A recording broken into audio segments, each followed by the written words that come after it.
This special musical journey has been produced for Lifeworlds by the vocal artist Moncaya. It is a sonic ode to all the waters of the earth and the rivers that flow. It is also a deep and loving conversation between two dear friends. Moncaya, or Virginia, is a singer-songwriter and composer whose namesake derives of the mountain from her homeland in a vast dry plain in northern Spain. This mountain was a mecca for the Iberian Celts and generations of healers, witches, and spiritual practitioners.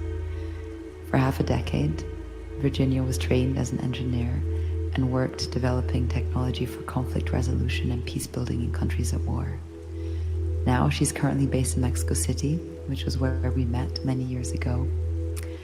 And in this specific musical journey, she has woven our words with the sounds of the Rio Magdalena, a powerful estuary that flows through the state of Mexico, and she stitched it all together with a hauntingly beautiful voice and utterances. This song is also part of a wider movement, an open call for musicians all around the world to create music using water samples gathered by Splice, which is a global library of musical resources for artists and creators. The movement is founded with the intent to give voice to water through different sonic universes, made available to any artist, anywhere. I will ask Moncaya at one point in this conversation how she translates the experience of a whole other life world, that of water itself. She chuckles and with her characteristic clarity and warmth responds, "You don't give voice to the waters. You just explore with a pure heart, and whatever comes is good enough." So, my friends, the invitation here is to listen to this episode quietly with a spacious heart and let it wash over you.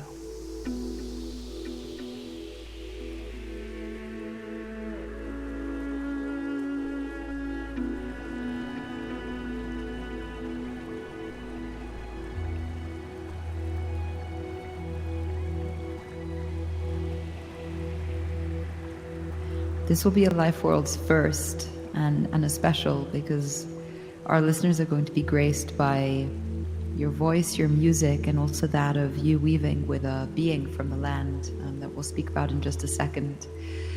And I also just want to honor our friendship and how we met at a time when I was still living in Mexico City.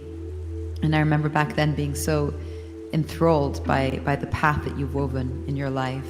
And you know, you came from this very data, mathematical engineering mind, working in conflict zones around the world in places like Iraq and Syria and Somalia in peace building. And then you were running impact houses for social entrepreneurs across Mexico, working on some of the most challenging issues of the country. And in the last years, I've just watched you morph into this beautifully graceful musician, and you've enthralled so many people by really singing on behalf of the earth and on behalf of spirit. And so within that context, my dear friend, can you tell us who is this character of Moncaya? Because your name is Virginia, but you sing as Moncaya. Who is she, and how should we relate to this this musical adventure you'll bring us on as we listen?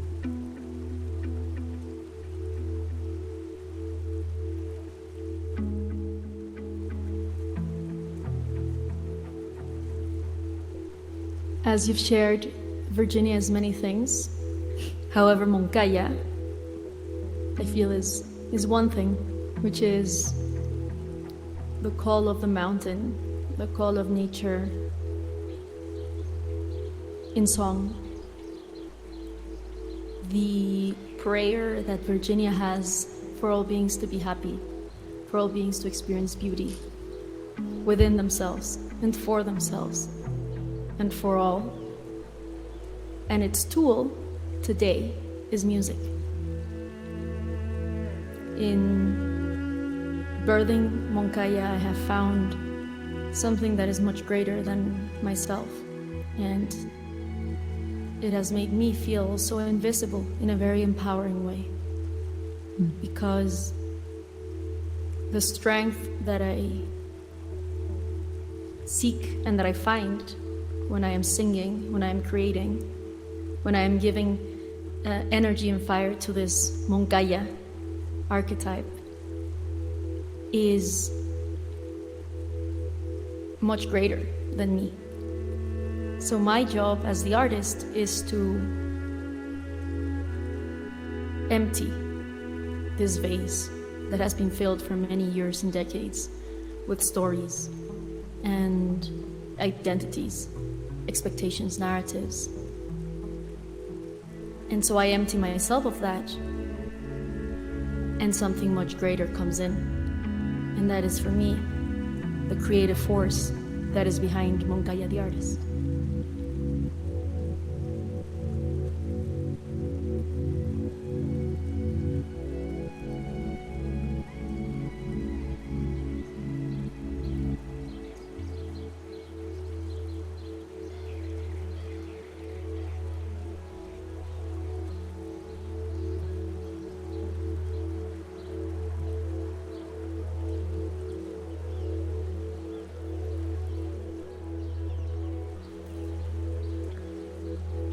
How do you empty yourself? It sounds beautiful and aspirational.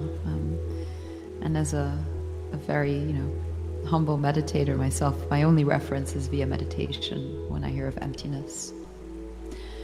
What does it mean to artistically empty yourself? I know many of our listeners are creatives all in their own right. And is there any way that you could point towards what that might feel like or be like in order for the music to come through?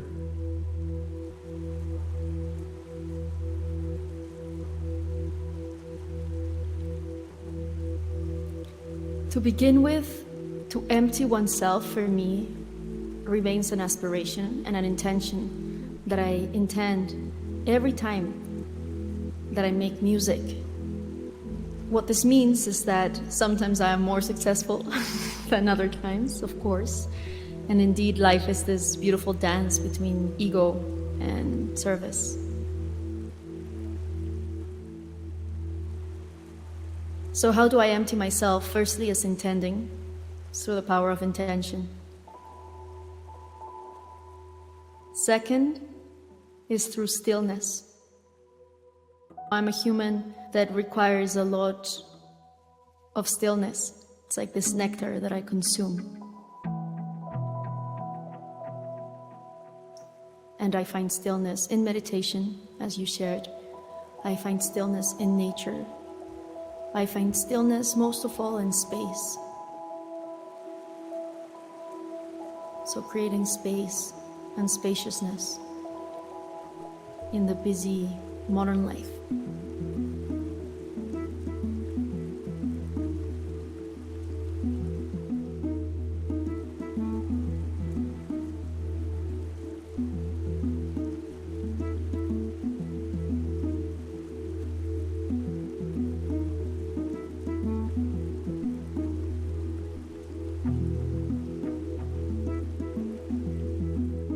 It's, even just hearing you speak this after a day like I had today, which was so incredibly back to back, it brings such a profound sense of longing, because it's like what you are speaking feels true for so many humans. And it is in that stillness that a note comes, which is the song. And interestingly for me, especially now that I'm back in my home country, Switzerland, I find stillness in the mountains. And Moncaya also was born, you're smiling, from the mountains, from a little pueblito in northern Spain with less than 100 inhabitants, which is your hometown. How has this hometown, this terrain, this geography, and this mountain that is so present in that landscape shaped you and carved you? Moncayo is a mountain in the north of Spain. It comes from the Latin Moncaunus, which means Monte Canoso. The white-haired mountain. It sprouts like a mushroom in the middle of a very, very vast plain in the north of Spain before you get into the Pyrenees. and all that marvelous land. And so Moncayo has actually a lot of history throughout the ages.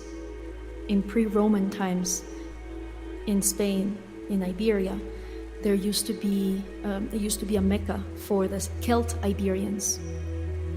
So when the Celts came down from Ireland and so on, they merged with the Iberians, who were the indigenous people of the Iberian Peninsula, and a new people was created called the Celt Iberians. And Moncayo was a very sacred mountain to them. It had a lot of psychedelic plants and master plants, medicinal plants, and so a lot of settlements have been found, including in my village, has 4 archaeological sites.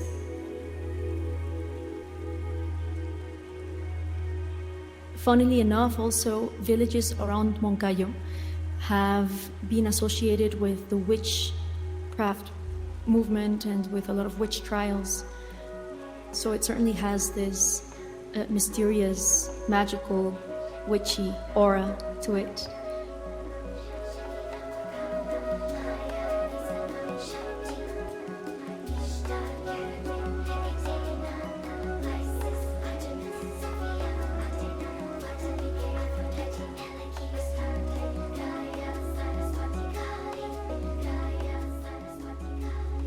The land that I come from today is experiencing a lot of challenges around environmentally unfriendly agriculture and agricultural, like mass agriculture techniques. When I'm there, also the soil does not feel happy, you know, and I can feel that, and there are less and less trees, you know, not in the Moncayo, but in the plains around it. So Moncayo then becomes this even more important oasis that remains untouched, a natural park. And I feel it brings a new meaning to what it means to take care of nature in this particular area of Spain, with the role that Spain plays when bringing food to other parts of the European Union, you know? So how do we do it in a balanced way that takes care of nature?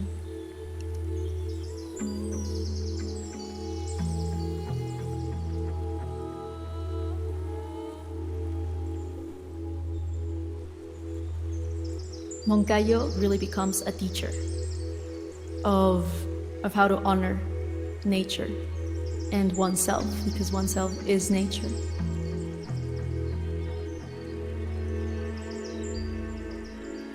Moncayo becomes a guiding light, something that remains steady and strong like a mountain in a life that has been characterized, in my case, with a lot of travel, movement, discovery, adventure.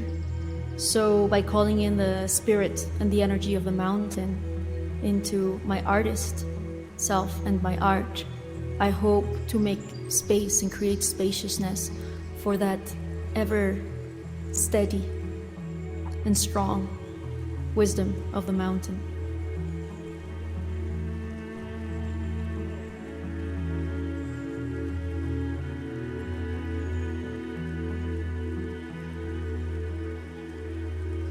It's such a special way to think about one's self or one's being as inhabiting a human form and body, but also having the presence of this mushrooming mountain, continents away, and also knowing what it's experiencing and how, as you said, the soil feels this, like our ability to also know how a land feels, right? In the same way that you meet your friend in an afternoon and you can tell they've had a hard day. If we can do it with humans, of course we can do it with beings and other expressions of nature. Has it been habitual for you in your life to intuitively feel the life worlds around you and feel how the other beings are? And then the second part of that question is transmitting, as we'll hear today, the voices or sounds of a river, of a forest, how does one translate with integrity the experience of a whole other life world.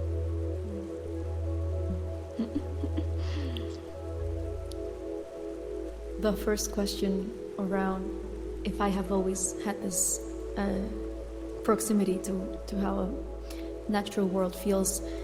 I have grown in the city, and so my quick answer would be no. However, I was educated in such a way where empathy and kindness were at the forefront. And as I grow up, I realize, however, that our society speaks a lot about the benefits and the importance of empathy and kindness. However, we don't really talk as much about how to direct it to what to direct it towards. And what I mean is, well, okay, empathy, but empathy can be towards oneself, first and foremost, can be towards another human that we may or may not know. And also empathy towards the natural world, other consciousness that are not as relatable from a first glance to other humans. And so this third type of empathy is something that I have intuitively become more and more drawn towards and have prioritized more and more. Because to not cultivate empathy towards the natural world is almost like having a home but not taking it for granted and not taking care of it. And then our house accumulates dust and we never clean it, and it all of a sudden becomes a hell to live in. Unfortunately, as a collective, I think we are ignorantly moving in that direction at unprecedented speeds. And so for me, it becomes of paramount importance to take care of our home, to clean it, to water it, water the plants, and to give it love. And how can we give love if we cannot connect to what we want to give love to? How can we take care of something or someone if we cannot cultivate empathy and put ourselves in their position? And so that takes me to the second question you asked about how do you sing and put yourself in the in the voice of the waters. For example, as we are starting to work on this beautiful project with different musicians all over the world, in collaboration with Splice, which is one of the major music libraries out there for creators and producers. And they have a lot of sounds of water from all over the world, from Mexico to Iceland, and they have invited, and they are inviting, so this is an open call for musicians everywhere to join this movement, to create music with these water samples from all over the world. And the intention, with capital I, because it's not up to us to realize it, it's up to us to place the intention in our hearts, is to give voice to those waters as an exploration. So different musicians will take the same water samples and take it in different directions. And so my answer to your question would be, you don't give voice to the waters. You just explore from a pure heart, and whatever comes is good enough because it was done with a pure intention. Now I cannot claim that I will be giving voice to the waters. That's actually so liberating, and that advice can probably be applied to many things that we feel we have responsibility for, we have to represent. And thank you for the liberation of just set your intention, show up with a pure heart, and know that that is it. You're speaking now about this collaboration, and maybe we can move into that. Can you describe who's coming together with what rivers, what sounds, what is this intention? I'm extremely excited about this particular project because it does not have any other narrative or expectation other than the director of Splice knowing different musicians who all share the same longing to work with nature sounds and samples to create beauty through music and sound. And what he did was to invite us to have a series of conversations about what this might look like. So as of now, we are at the very start of this co-creation process. And what we are hoping to create is an EP sound journey of sorts, where you hit play and there's a series of songs and a series of interludes in between songs. So it really feels like one long sound journey that takes you through the minds and hearts and arts of different musicians who, using different samples of water, create very different sonic universes that all pay devotion to water. Here in Mexico, I've been invited to use samples from Rio Magdalena. In fact, many of the water sounds, if not all, that you're hearing in this episode are from Rio Magdalena. And this sample pack is available for everyone.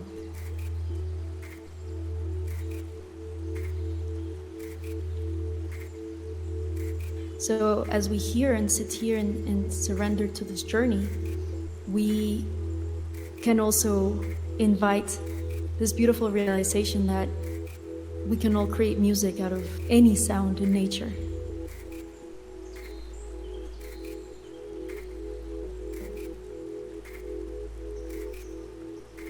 Music is not this thing that comes out of a guitar, but music is everywhere. When we truly realize this, and when we truly see life in this way, we really are elevating ourselves to a much higher vibration. Because then the words that will come from our mouth will also be music.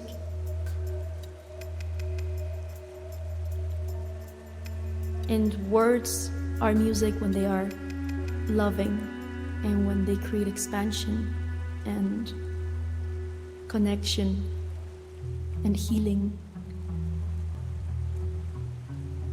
Everyone can use these samples in this sample pack.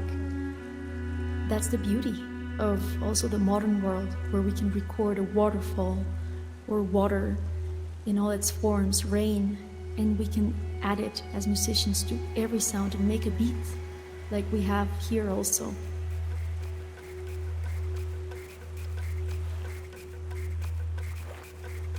And so then the beat is not only the drum kit that is making it, but is water itself modified using the help of technology. And so we are dancing to the rhythm of water.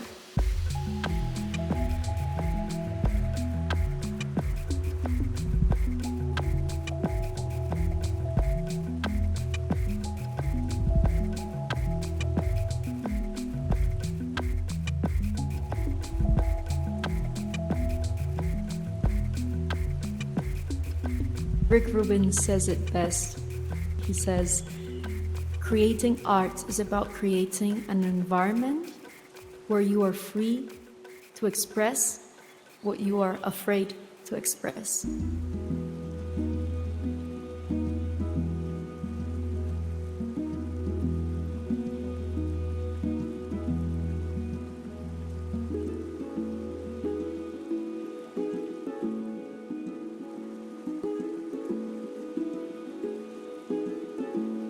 That's good. That is very good. Oh, that's a call to arms. Everyone has that right. It's a birthright almost. As we listen to this river, these rivers, how should people drink in this music? Moving, sitting. Should there be an intention as people listen? Is this a prayer for healing? Is this a prayer for the water to move through people? Is there a prayer?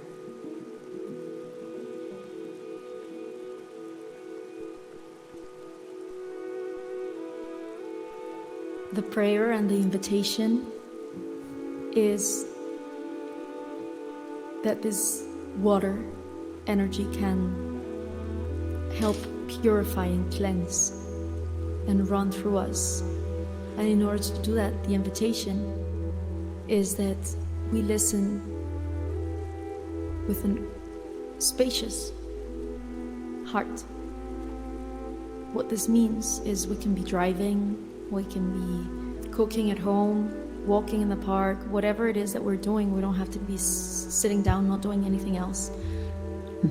Spaciousness is this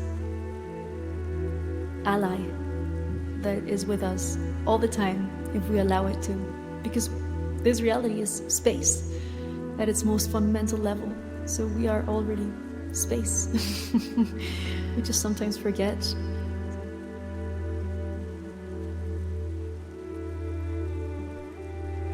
So the invitation is to receive these words and this music with spaciousness.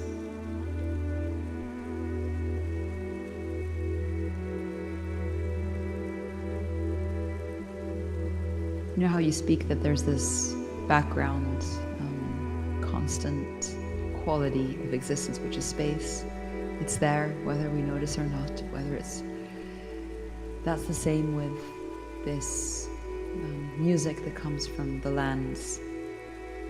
Right now, this river is flowing and making this sound. Right now, all of these tracks that have been recorded, those creatures are most likely still doing what they're doing.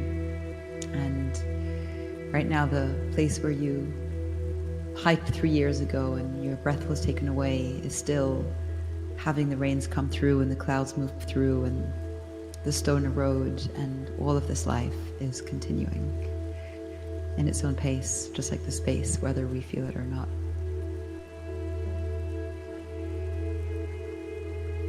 So I love this reminder. Thank you, dear Moncaya. And with that, my dear friend and my dear friends, I hope that you allow these sounds, this music, these creations to work through you, and you will know where to find more references, as always, in the usual places. And for now, here it is.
Sintina